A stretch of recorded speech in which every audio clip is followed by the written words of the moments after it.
Tapi pun salam pramuka. Kembali lagi bersama saya Iwan Subrata, NPM 21530530007 dari Prodi PGSD Universitas Lampung tahun 2021. Di video kali ini saya akan menjelaskan materi tentang pramuka penggalang. Nah, di video kali ini apa saja sih akan dibahas? Nah, simak pembahasannya di video berikut ini. Untuk pembahasan di pramuka penggalang, itu yang pertama pengertian penggalang, yang kedua tingkatan dalam pramuka penggalang, yang ketiga kode kehormatan dalam pramuka penggalang, yang keempat kegiatan dalam pramuka penggalang, yang kelima upacara dalam pramuka penggalang.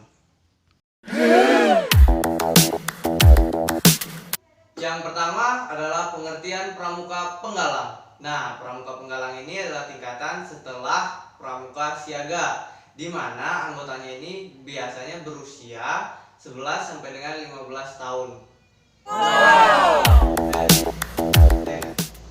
Yang kedua, ada tingkatan dalam pramuka penggalang. Nah, di pramuka penggalang ini ada beberapa golongan. Yang pertama, penggalang ramu, yang kedua penggalang rakit, yang ketiga penggalang terap, dan yang keempat penggalang garuda.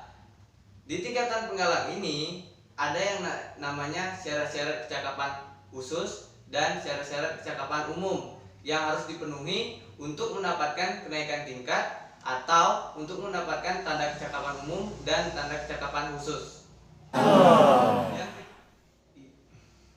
Yang ketiga, kode kehormatan dalam pramuka penggalang. Kode kehormatan dalam pramuka penggalang ini terdiri dari Trisatya dan Dasadharma. Trisatya yang artinya 3 janji yang harus dimiliki oleh anak pramuka, dan Dasadharma yang artinya 10 kebaikan atau 10 dharma yang harus dimiliki oleh anak pramuka.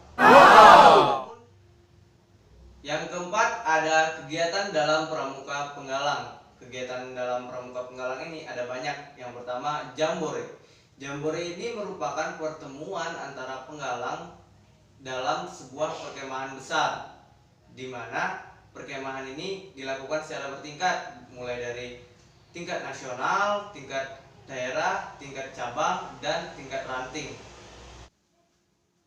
Yang kedua yaitu lomba tingkat. Lomba tingkat ini merupakan pertemuan antara regu-regu pramuka untuk berkompetisi atau berlomba dalam kegiatan pramuka.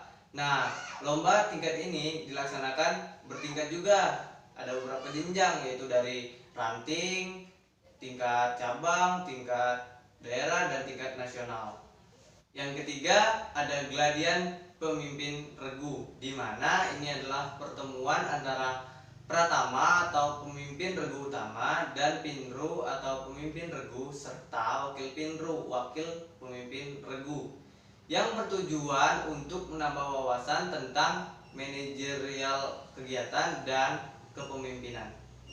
Yang kelima ada latihan bersama. Latihan bersama ini merupakan pertemuan antara pramuka penggalang kuartir ranting atau pertemuan pramuka penggalang kuartir cabang, di mana bertujuan untuk saling bertukar pengalaman mengenai kegiatan-kegiatan pramuka yang sudah dilaksanakan.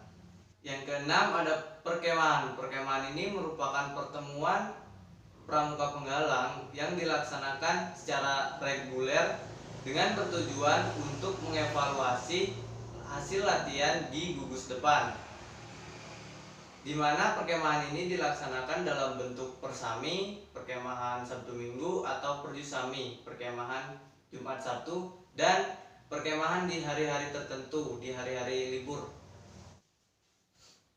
Yang ketujuh ada jambore on the air and jambore on the internet. Yang terakhir adalah upacara dalam pramuka penggalang. Upacara dalam pramuka penggalang ini ada pembukaan dan penutupan. Untuk lebih jelasnya akan saya jelaskan di video berikut ini. Yang pertama, upacara pembukaan penggalang. Nah, pertama-tama pratama memanggil peserta upacara. Yang kedua, peserta berbaris membentuk angkare. Yang ketiga, pinru menyiapkan masing-masing regu. Yang keempat, Pratama didampingi Pinru memeriksa kerapihan peserta. Yang kelima, Pratama mengambil alih komando. Yang keenam, penghormatan umum. Yang ketujuh, laporan Pinru.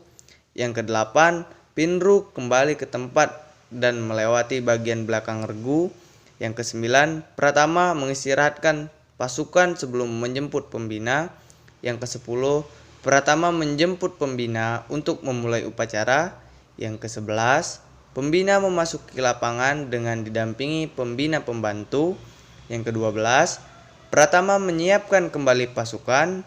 Yang ke-13, penghormatan umum. Yang ke-14, menyerahkan pasukan. Yang ke-15, Pratama kembali ke tempat.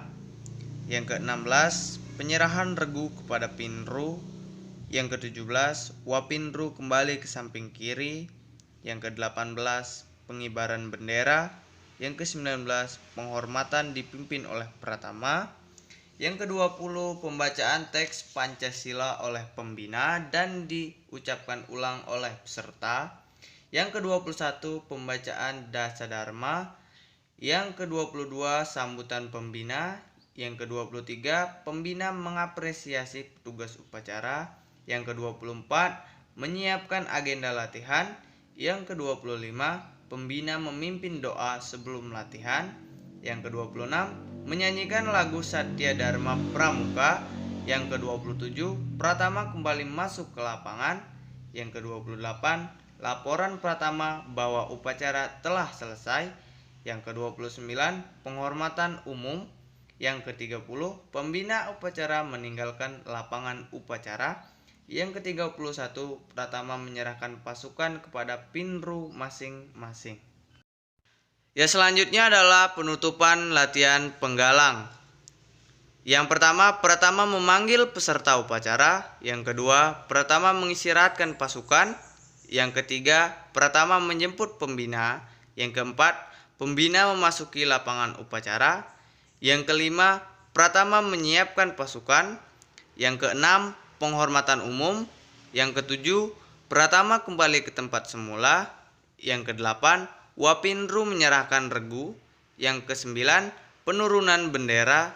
Yang ke-10, penghormatan dipimpin oleh Pratama. Yang ke-11, sambutan pembina. Yang ke-12, pesan untuk memperdalam materi latihan. Yang ke-13, menyampaikan petugas untuk latihan minggu depan. Yang ke-14, menghimbau untuk berhati-hati saat perjalanan pulang. Yang ke-15, menitip salam untuk orang tua peserta didik. Yang ke-16, menutup acara dengan berdoa. Yang ke-17, Pratama kembali memasuki lapangan. Yang ke-18, laporan Pratama. Yang ke-19, penghormatan umum. Yang ke-20, pembina upacara meninggalkan lapangan upacara. Yang ke-21, Pratama menyerahkan pasukan kepada Pinru masing-masing. Yang ke-22, pasukan dibubarkan. Baiklah, sekian penjelasan materi Pramuka Penggalang dari saya. Atas perhatiannya saya ucapkan terima kasih. Salam Pramuka. Sampai jumpa di video selanjutnya.